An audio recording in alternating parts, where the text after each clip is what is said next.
अस्सलाम वालेकुम फ्रेंड्स, अल्लाहुम्मा सल्ली अला सय्यिदना मुहम्मद व अला आलि मुहम्मद। देखें, एक तो हमारे पास पूरा कोर्स है जिसके अंदर मैथमेटिक्स से मैंने हर एक कॉन्सेप्ट आप लोगों को समझाया है। ये वीडियो समझ लें डेमो मैं आप लोगों को दे रहा हूँ, क्योंकि अभी IBA के टेस्ट के अंदर फ्रैक्शन बहुत इंपॉर्टेंट है और ये सवालात आ रहे हैं, तो मैंने सोचा 2 से 3 नंबर स्टूडेंट्स के बढ़ जाते हैं मेरी वजह से, तो बहुत अच्छा हो जाएगा। 10 मिनट के अंदर अंदर मैं इस वीडियो को वाइंड अप करूंगा और आपके 2 से 3 नंबर बढ़ जाएंगे, इस बात की गारंटी मैं आप लोगों को दे रहा हूँ। कल जब पेपर देने जाएंगे ना तो ऐसा टिक करेंगे। देखें, अब मैं समझाता हूँ आपको क्या सीखना है। देखिए, फ्रैक्शन क्या होती है, मेरी सारी बातें ना मेरी बड़ी कान खोल के सुनना, बड़ा इंपॉर्टेंट चीजें हैं, ये हमेशा जिंदगी में काम देंगी।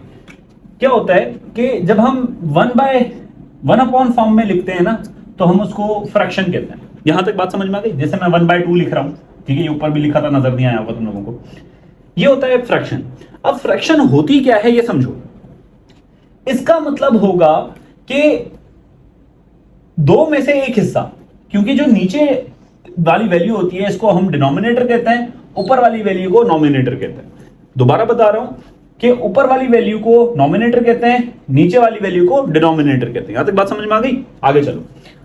अगर नीचे कोई भी वैल्यू है, इसका मतलब है टोटल वो है। जैसे एक पिज्जा आपने घर पे मंगवाया, ठीक है, ये पिज्जा है, ठीक है, आपने क्या किया, आपकी अम्मी ने एक स्लाइस निकाल के दे दिया। तो अगर मैथमेटिकल फॉर्म में मैं इसको लिखूंगा तो मैं लिखूंगा भाई जो पिज्जा था उसके 4 हिस्से थे, 1 2 3 4, मेरी अम्मा ने मुझे एक निकाल के दे दिया, तो मैं क्या करूंगा 1/4, यानी कि चौथे में से एक हिस्सा। ऊपर वाला होता है जो आपका हिस्सा है, नीचे वाला टोटल, ठीक है। अगर अम्मी को आपकी शक्ल देख के रहम आया तो अगर वो 2 हिस्से देंगी तो मैं क्या करूंगा 2/4। अगर आप रोने लग गए और आपने घर में कोहराम मचा दिया और कहा नहीं मुझे एक और पीस चाहिए, तो मैं कैसे लिखूंगा 3/4। ये हो गया कॉन्सेप्ट किसका? फ्रैक्शन का, कि नीचे जो दिया गया होता है वैल्यू वो बड़ा होता है, यानी कि होल होता है, और उसमें से जो हिस्सा आप निकालते हैं वो ऊपर नोमिनेटर होता है। That's it. समझ में आ गई? आगे चलो। ये हो गया हमारा क्या? फ्रैक्शन का हिस्सा। ये मैंने बता दिया। अच्छा, प्रॉपर फ्रैक्शन, इम्प्रॉपर फ्रैक्शन और मिक्स्ड फ्रैक्शन, ये 3 टॉपिक्स हैं, प्रॉपर, इम्प्रॉपर और मिक्स्ड। यही IB के पेपर में भी पूछा गया, हर पेपर में यही पूछा जाता है। अब देखो, प्रॉपर फ्रैक्शन नाम से ही जाहिर है कि इसके अंदर कोई पंचायत ना हो, इसके अंदर कोई ऐसी अजीबोगरीब चीज ना हो, सिंपल बात हो। जैसे मैंने ये बताया था कि एक पिज्जा है, 4 हिस्से हैं, एक उठा लिया तो 1/4 हो गया। ये हो गई प्रॉपर फ्रैक्शन की। जो डिनोमिनेटर हो नीचे वाला वो बड़ा हो, उसमें से आप एक पीस उठा लें। पर अगर गड़बड़ हो जाए कि जी जो ऊपर वाला जो हिस्सा उठा रहे हैं वो बड़ा हो जाए और नीचे जो टोटल है वो कम हो जाए, तो इसको कहते हैं इम्प्रॉपर फ्रैक्शन। समझ में आ गई? तो अगर नॉमिनेटर बड़ा छोटा है और डिनोमिनेटर बड़ा है तो प्रॉपर फ्रैक्शन। अगर नॉमिनेटर बड़ा है और डिनोमिनेटर छोटा है तो इम्प्रॉपर फ्रैक्शन। जैसे इम्प्रॉपर फ्रैक्शन देखो यहां पर कि 10/2 है, ठीक है, ऊपर नॉमिनेटर जो है बड़ा है, डिनोमिनेटर छोटा है, तो इम्प्रॉपर फ्रैक्शन। ऊपर नॉमिनेटर बड़ा है, डिनोमिनेटर छोटा है।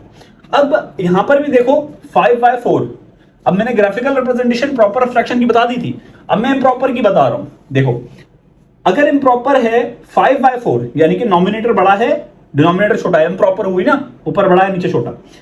इसकी रिप्रेजेंटेशन मैं ऐसे करूंगा कि एक पूरा मैंने ऐसे बनाया कि 4 हिस्से, 1 2 3 4, ठीक है, ये तो इसको रिप्रेजेंट कर दिया। जो एक बचा उसके लिए मैं दोबारा से ऐसी फिगर बनाऊंगा और एक और हिस्सा फिल कर दूंगा, यानी कि जो 5 होंगे ऊपर वाले मैं इसको ऐसे रिप्रेजेंट करूंगा और ऐसे ही मैं इसकी फिगर बनाऊंगा। तो ये हो गई इसकी ग्राफिकल रिप्रेजेंटेशन। खैर इतनी ज्यादा इंपॉर्टेंट नहीं है ये। अगर ये बात समझ में आ गई कि जी नॉमिनेटर प्रॉपर फ्रैक्शन में ऊपर वाला छोटा होता है, नीचे वाला बड़ा होता है, और इम्प्रॉपर में ऊपर वाला बड़ा होता है, नीचे वाला छोटा होता है, इतना ही बहुत है, ठीक है। ये सिर्फ कॉन्सेप्ट समझा रहा था।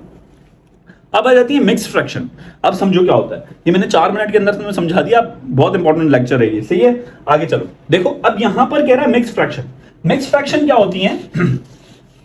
मिक्स्ड फ्रैक्शन के अंदर हम क्या करते हैं कि हमारे पास होल में नंबर दिए गए, जैसे ये देखो 1 होल 1/4।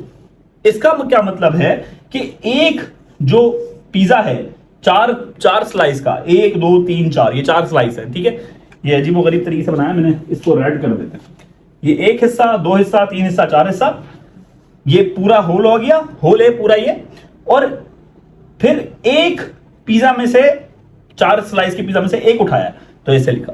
यानी कि अगर मेरे पास 1 होल 1/4 है, तो इसकी ग्राफिकल रिप्रेजेंटेशन कैसे बनी कि ये जो था ये होल है तो पूरा पिज्जा ये फिल हो गया, और 1/4 एक और हिस्सा है तो ये 4 हिस्सों में से एक फिल किया, ये फिल नहीं है। ठीक है, तो ये ग्राफिकल रिप्रेजेंटेशन हो गई मिक्स्ड फ्रैक्शन की। ठीक है, अब पेपर के अंदर क्या पूछा जाता है कि ये बोला जाता है कि मिक्स्ड फ्रैक्शन से प्रॉपर फ्रैक्शन में लाओ या इम्प्रॉपर फ्रैक्शन में लाओ, इम्प्रॉपर फ्रैक्शन में लाओ। ठीक है, तो उसको कैसे करते हैं कि अगर फॉर एग्जांपल यही वैल्यू हमारे पास दी गई है कि 1/4, तो मैं क्या करूंगा कि इसको इससे मल्टीप्लाई करूंगा और फिर इसको प्लस कर दूंगा, तो 4 1 जा 4 प्लस 1 डिवाइडेड बाय 4, तो मेरे पास क्या आया 5/4। ये आ गई मेरे पास इम्प्रॉपर फ्रैक्शन। इम्प्रॉपर क्यों है? क्योंकि नॉमिनेटर बड़ा है, डिनोमिनेटर छोटा है। समझ में आ गई? मिक्स्ड से इम्प्रॉपर फ्रैक्शन में कैसे लेके आते हैं? ऐसे लेके आते हैं कि इसको इससे मल्टीप्लाई करोगे, इसको इससे प्लस कर दोगे, दैट्स इट। अगर इसको मैं करूंगा 5 2 7 5 होल 2/7, तो 7 5 जा, पहले मैं 7 5 जा करूंगा और फिर इसको इससे प्लस कर दूंगा। आई होप मेरी बात समझ में आ जाएगी। तो 37/7, क्यों? 5 7 जा 35 या 7 5 जा 35, प्लस किया 2 तो 37/7, ये इम्प्रॉपर फ्रैक्शन इसकी आ गई। ठीक है, तो ये आप लोगों ने जहन में रखनी है चीज। अच्छा, अगर एक और आप लोगों से सवाल करें, सवाल अगर ऐसा आ जाए कि जी कन्वर्ट इनटू मिक्स्ड फ्रैक्शन, अगर मेरे पास ये इम्प्रॉपर फ्रैक्शन दी हुई है, ठीक है, ये दी हुई है, अगर मैंने इसको मिक्स्ड फ्रैक्शन में करना है तो मैं क्या करूंगा? सिंपल सा इसको सॉल्व करूंगा। ऊपर 5 रखा, इसको सॉल्व किया मैंने, क्या आएगा? अब देखो, जब ये वाली वैल्यू आ गई ना तो मेरे पास क्लॉकवाइज चलना है। जैसे घड़ी नहीं चलती, कैसे चलती है घड़ी? कैसे चलती है? ऐसे चलती है ना घड़ी, 1 2 3 4 5, ऐसे क्लॉकवाइज कहते हैं इसको। तो आपने क्या करना है कि आपने क्लॉकवाइज चलना है और एंटी क्लॉकवाइज जैसे होता है, मैंने बता चुका हूं। अब देखें, जब आप क्लॉकवाइज करेंगे तो क्वोशंट कहलाता है ये, जो आप 1 स्टेप सॉल्यूशन करना है इसका, सिर्फ 1 स्टेप। ठीक है, तो आपने इसको क्वोशंट को आपने बाहर लिख लेना है। ठीक है, और अगर आप क्लॉकवाइज जाते हैं इसको सॉल्व करने के लिए, ठीक है, तो आप क्या करेंगे? क्वोशंट बाहर लिखा, फिर आपने ये आ गया ऊपर, ठीक है, ऐसे क्लॉकवाइज जा रहे हैं तो ये आ गया 4 नीचे। तो अगर मैं इसको दोबारा से इसी फॉर्म में लिखूं तो क्या करूंगा कि 4 को मल्टीप्लाई किया 1 से तो 4 आया, प्लस 1 कर दिया तो 1 आ गया, तो क्या आ जाएगा 5/4, जो कि सेम है यही। तो आई होप चीजें समझ में आ गई होंगी आप लोगों को कि किस तरीके से आपने इसको चेंज करना है और उसको चेंज करना है।